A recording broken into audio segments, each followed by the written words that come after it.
je suis Maude et tu écoutes l'épisode 33 du podcast S'élever en même temps que son enfant. Dans cet épisode, aujourd'hui, je voudrais te parler de cette sensation que peut-être tu as, cette sensation d'arriver en fait au bout des outils de la parentalité bienveillante. Je t'explique en fait pourquoi ça ne semble pas fonctionner, pourquoi tu te sens au bout et comment faire pour dépasser ce stade. Salut et bienvenue sur le podcast S'élever en même temps que son enfant. Je suis Maude, coach certifiée chez Mercredi, mais surtout maman de 3 enfants. Sur ce podcast, je t'aide à conjuguer la bienveillance avec la réalité de ton quotidien de maman. Utiliser ton choix d'une parentalité bienveillante comme un accélérateur de ton propre développement personnel. T'aider à changer de regard sur les situations que tu vis avec ton enfant pour t'en servir, pour grandir et apprendre sur toi. Hey, salut, je suis contente de te retrouver aujourd'hui pour ce nouvel épisode.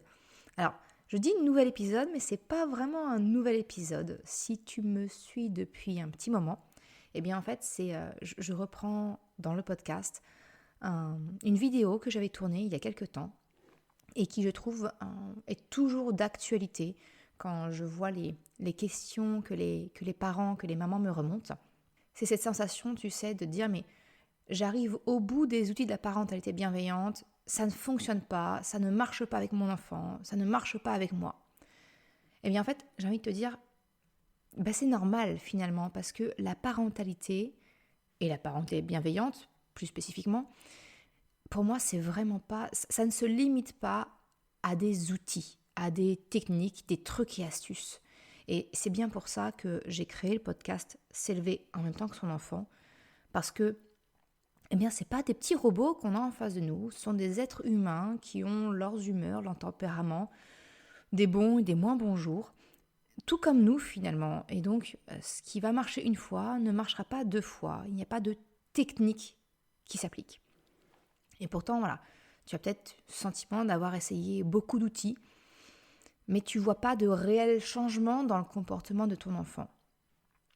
Pire, en fait, tu sais tous les méfaits que peuvent avoir les cris, les punitions sur ton enfant, mais malheureusement, sans le vouloir, tu finis encore par devoir crier pour être écouté et peut-être même punir ton enfant.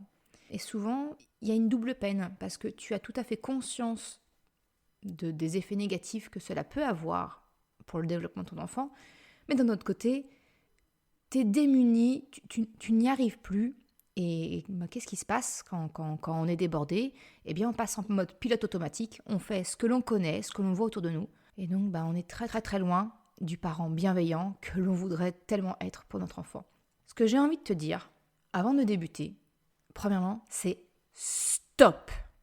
Stop à la culpabilité. Arrête de culpabiliser, de t'auto-flageller en voyant que tu n'y arrives pas. Je vais te confier un truc. Moi aussi, il m'arrive de craquer avec mes enfants. Moi aussi, je crie encore. Et moi aussi, j'ai encore quelquefois tendance à culpabiliser. J'ai beaucoup évolué là-dessus. Je me souviens que quand j'étais en thérapie, ma psy m'a dit un jour, mais Maude, vous êtes une boule de culpabilité ambulante. Et effectivement, j'ai cette tendance naturelle à culpabiliser pour un oui ou pour un non, pour tout, pour rien, même pour des choses dont je n'ai absolument aucune maîtrise et aucune responsabilité.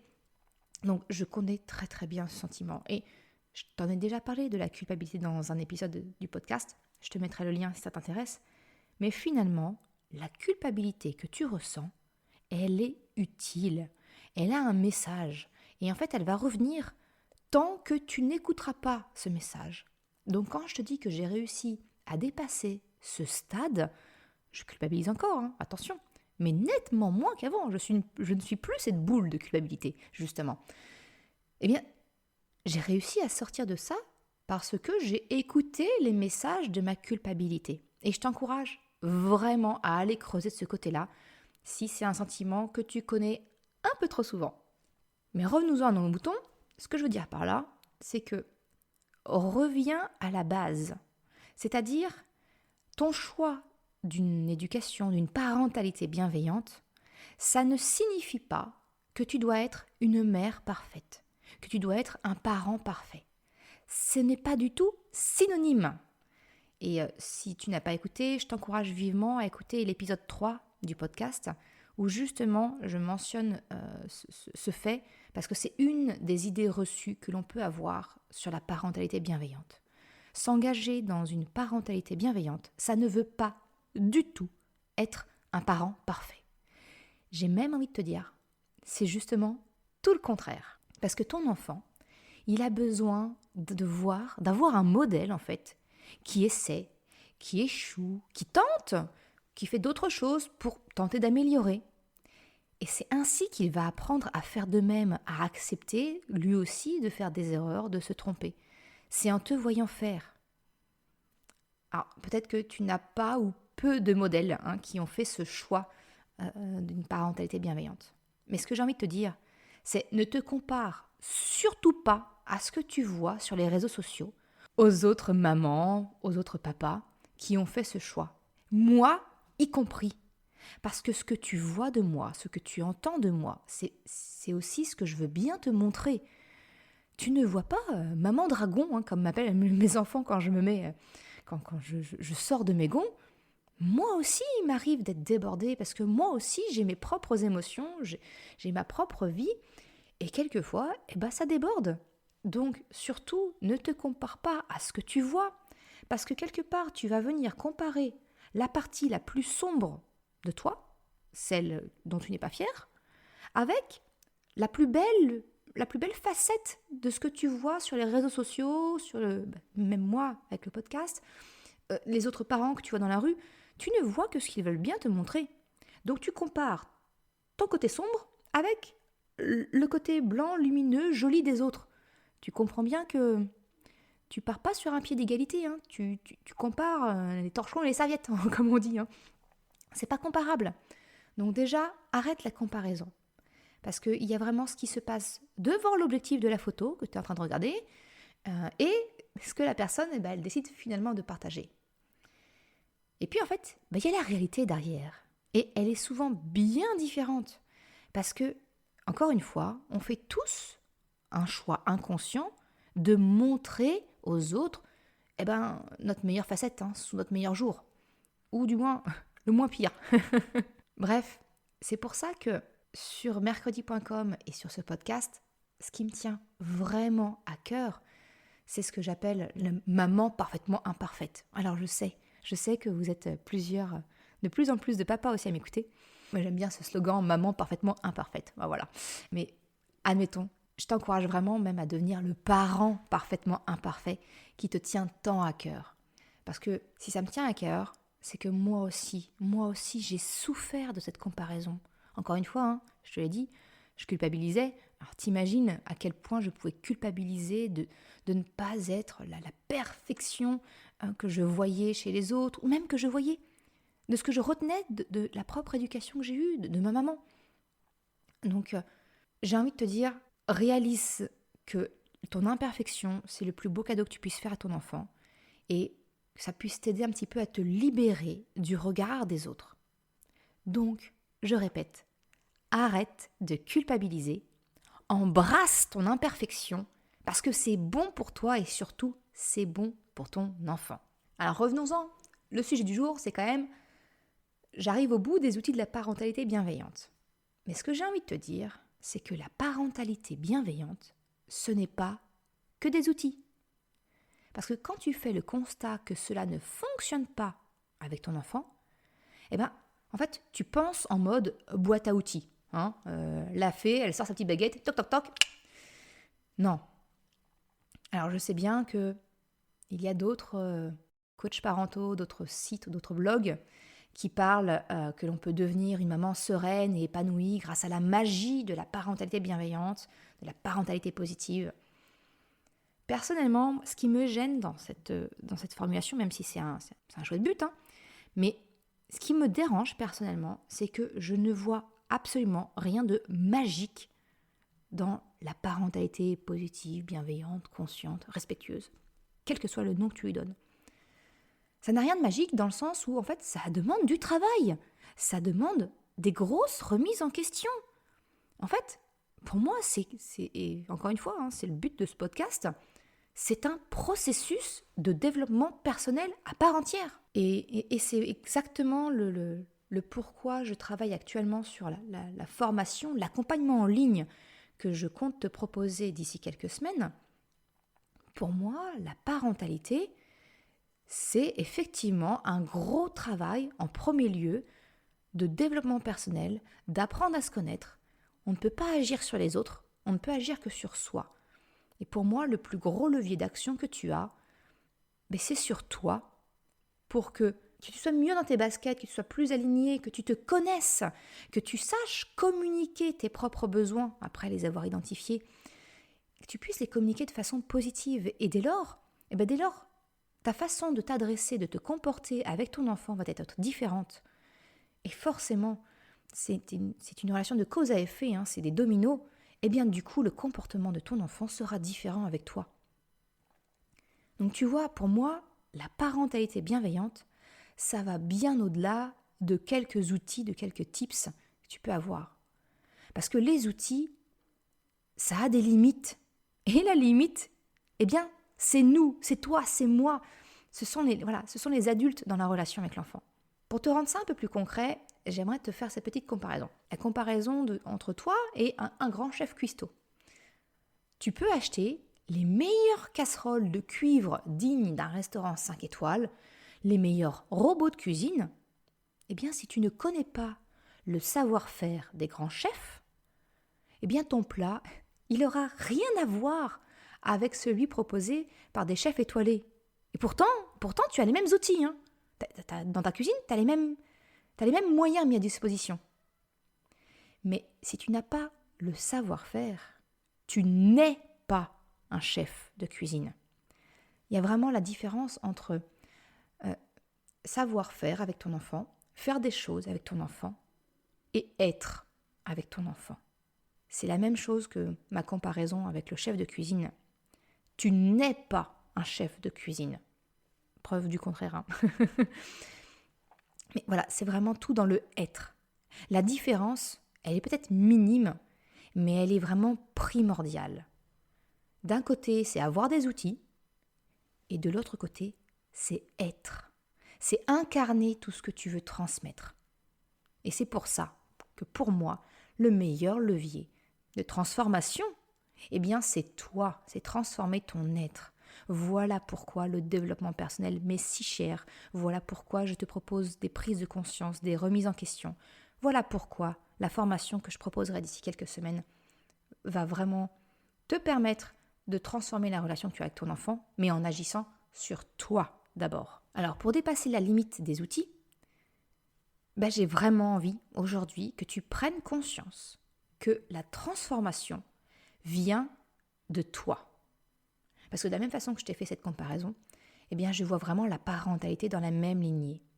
Tu peux utiliser les outils glanés ici et là, et même mes outils que je te propose moi, la boussole des émotions. Si tu te sers strictement de la boussole sans apprendre, toi, à mettre en mots les émotions que tu ressens, à savoir identifier le besoin qui se cache derrière et apprendre à le communiquer de manière positive, ça aura une portée limitée. Ça aura une portée limitée. Parce que si tu ne te changes pas toi, si tu ne travailles pas sur toi, ta propre confiance, sur tes croyances, le changement dans la relation avec ton enfant, il sera limité. Tu vas te retrouver avec un plafond de verre quelque part. Et là, effectivement, tu vas me dire, mais Maud, t'es gentille, depuis tout à l'heure, tu prêches pour ta paroisse, que ce soit avec les accompagnements individuels que je propose aujourd'hui et la formation en ligne demain. Effectivement, je prêche pour ma paroisse. Mais ce que j'ai envie de te dire, t'as pas besoin d'avoir un coaching, t'as pas besoin de suivre la formation.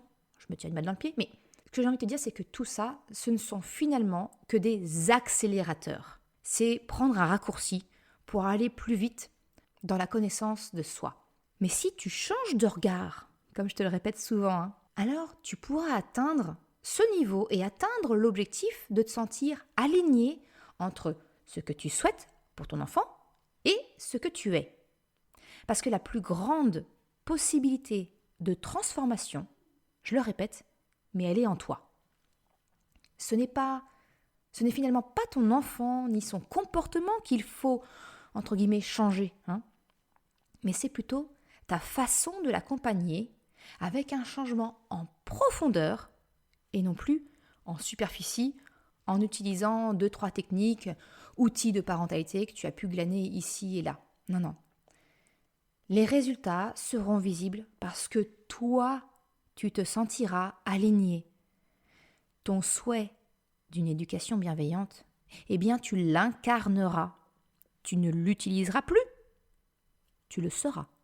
Et ça fait toute la différence. Tu le comprends donc? Le changement venant de toi, eh bien la plus grande difficulté que nous rencontrons en tant que maman, papa, c'est vraiment d'accepter cette remise en question permanente. Se questionner sur pourquoi est-ce que je dis non à mon enfant? Pourquoi est-ce que je lui refuse ça? Pourquoi est-ce que j'agis ainsi avec lui? Alors ouais, tu vas me dire, mais Maud, je me pose déjà 1000 fois ces questions. C'est épuisant, ces remises en question permanentes. Mais en fait, j'ai envie de te dire, c'est épuisant quand on commence, parce que tu as l'impression d'avoir l'Everest en face de toi. Mais crois en moi. Non, j'ai envie de te dire, crois en toi. Commence par un petit pas à la fois. Un changement à la fois. C'est suffisant. C'est suffisant pour amorcer la machine. Et une fois que tu auras fait une première remise en question, ok, elle va s'intégrer et tu vas l'être naturellement. Tu n'auras plus besoin de te remettre en question dessus. Tu pourras t'attaquer à la suivante. Et ainsi de suite, et à la suivante. En fait, j'aimerais vraiment que t'aider à le percevoir comme une opportunité de grandir toi. Parce que finalement, ce ne sont plus des remises en question permanentes, ce sont des opportunités de grandir en permanence. Et même encore aujourd'hui, moi-même, je suis en croissance permanente. Encore une fois, c'est peut-être un changement de regard que je te propose, encore un, mais ça change absolument tout. Ce ne sont pas des remises en question à tout va qui s'enchaînent les unes après les autres. Non, c'est vraiment une croissance, une amélioration continue, tout en savourant ce que tu as déjà fait, ce que tu as déjà acquis. Je te l'ai déjà dit, mais personnellement, je vois vraiment ma maternité, ma parentalité, hein, c'est pas simplement j'ai envie de dire la grossesse, hein, mais mon rapport avec mes enfants, je le vois vraiment comme un déclencheur et un accélérateur maintenant, parce que j'accepte toutes les remises en question que ça m'a apportées, et ça m'a mis sur le chemin du développement personnel. La jeune femme que j'étais, qui était entière, toujours encore un peu, il faut bien l'avouer, mais qui était entière, rancunière, eh bien, ça a laissé place à une femme qui est beaucoup plus mûre aujourd'hui. Ça, c'est juste le fruit des années qui passent. Mais c'est surtout, je recherche beaucoup plus le positif, la leçon à retenir de chaque événement déplaisant. Je me trouve beaucoup plus souple et du coup, eh bien, je vis les choses beaucoup mieux. Si je te fais la petite comparaison, c'est un petit peu, tu sais, comme ce fameux poème que tu as probablement dû apprendre toi aussi quand tu étais enfant, La chaîne et le roseau. Le chêne a beau être très fort, très solide, eh bien, en cas de tempête, il peut finir par casser. En fait, quand tu résistes aux remises en question, quand tu résistes, tu te contractes, alors certes, tu es peut-être plus solide sur le coup, mais finalement, tu peux craquer. Alors que si tu es souple, si tu acceptes les turbulences, eh bien, tu vas plier, mais sans jamais casser. Exactement comme le roseau. Mon petit conseil peut-être pour faciliter les remises en question de ton enfant, parce que faut bien avouer, hein, c'est dur, ça pique. Quelquefois, on prend même ça pour un manque de respect. Mais si tu as écouté mon épisode sur comment apprendre le respect à ton enfant, tu sais que je ne le vois pas de cet œil-là. Mais bref, j'ai envie de t'aider peut-être à mieux accepter les remises en question que ton enfant peut susciter chez toi. Et pour cela, mon meilleur conseil, c'est imagine ton enfant comme ton meilleur ami. Quand il te fait une remarque qui te déstabilise, qui te pousse à la remise en question, bah, toi, tu as bien le droit de dire des gros mots, mais toi, tu as bien le droit de te coucher plus tard, etc. Eh bien, dis-toi, comment est-ce que tu répondrais à ta meilleure amie ou à ton meilleur ami? Et on est bien d'accord, je ne pense pas que tu répondrais une réponse du style C'est moi l'adulte, c'est moi qui décide, c'est comme ça et c'est tout. Je pense pas que tu répondrais comme ça, hein. Tu peux donc reconnaître le sentiment d'injustice que ton enfant peut ressentir, par exemple, le temps de toi de prendre le temps de réfléchir à froid un petit peu. Comment peux-tu grandir à partir de cette remise en question induite par ton enfant? Quelle croissance, dans le sens de développement personnel, hein, quelle croissance cela peut-il induire chez toi? En te posant ces questions, eh bien en fait, tu ne seras plus limité par les outils de la parentalité bienveillante, parce que ta parentalité sera devenue ton chemin de développement personnel. Donc moins de limites, mais une évolution avec une croissance permanente. Voilà ce que je voulais te partager aujourd'hui. Quand tu vois que ton enfant te challenge, eh bien, imagine juste 2 secondes que c'est ta meilleure amie ou ton meilleur ami. Vois comment tu répondrais. Comment vraiment tu pourrais accepter la remise en question et engager le dialogue en fait. Voir comment tu pourrais discuter. Je te remercie d'avoir écouté cet épisode jusqu'à la fin. Tu retrouveras une retranscription, comme d'habitude, sur le site mercredi.com. Je te mettrai le lien en fait de l'article avec la vidéo que j'avais tournée à l'époque. Comme je te l'ai expliqué, je travaille actuellement pour sortir dans quelques semaines un accompagnement en ligne qui te permettra de t'élever en même temps que de ton enfant. Et si tu désires en savoir plus, eh bien, je vais te mettre en description de l'épisode un lien qui te permettra de t'inscrire à la liste d'attente. Ça te permettra en fait d'avoir les informations en primeur et d'avoir également un tarif préférentiel si tu t'inscris dans les premiers. Donc je te mettrai tout ça en lien et voilà. Et j'espère vraiment que d'ici quelques semaines, je pourrai t'en parler un peu plus. Si tu as aimé cet épisode, s'il t'a été utile, eh bien comme d'habitude, je t'invite à le partager, à en parler autour de toi. Ça m'aide énormément à faire connaître le podcast et à permettre à d'autres parents, eh bien, eux aussi, de s'élever en même temps que leur enfant. Si le cœur t'en dit, eh bien, tu peux également me laisser une note de 5 étoiles et un commentaire sur Apple Podcast, mais également Spotify maintenant. Cette plateforme d'écoute permet d'évaluer les podcasts. Ça me permet de faire connaître le podcast et surtout, ça m'encourage à progresser. Alors, un grand merci à celles et ceux qui prennent le temps de le faire ou de m'envoyer un message privé, un mail. C'est toujours un vrai plaisir d'avoir ton retour. Je te souhaite une excellente journée, après-midi, soirée, quel que soit le moment où tu écoutes, et je te dis à la semaine prochaine pour un nouvel épisode. Ciao!